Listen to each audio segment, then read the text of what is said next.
दोस्तों आज बताने वाला हूँ भोजपुरी का काला सच। शायद आज तक आप लोगों को किसी ने नहीं बताया, लेकिन मैं बताने वाला हूँ भोजपुरी का काला सच। दोस्तों भोजपुरी में भोजपुरी मॉडल को काम देने के बहाने किया जाता है शोषण। मैं यूं ही नहीं कह रहा हूं, मैं सबूत के साथ भी बोलता हूं।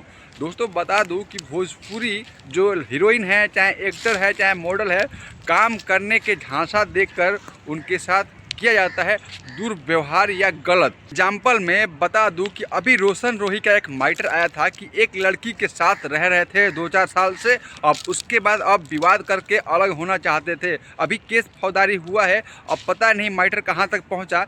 पहला नंबर। दूसरा नंबर, एक धनंजय धड़कन जी हैं जो कि एक हीरोइन या मॉडल कह लीजिए, उनके साथ 4 साल 5 साल गुजारे, उसके बाद उससे मुंह मोड़ लिया। चौथा मैटर ये है कि पवन सिंह के भाई ऋतिक सिंह भी एक लड़की को बोलते हैं कि मैनेज कर लो, तुमको काम मिल जाएगा। ये सब देख के क्या आपको लगता है कि भोजपुरी में टैलेंट को काम दिया जा सकता है?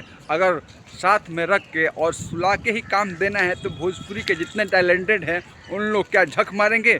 आप लोग खुद बताइए दोस्तों, और कमेंट में बताइए कि मैंने क्या बात सही बोला या गलत बोला। तो धन्यवाद, नमस्कार।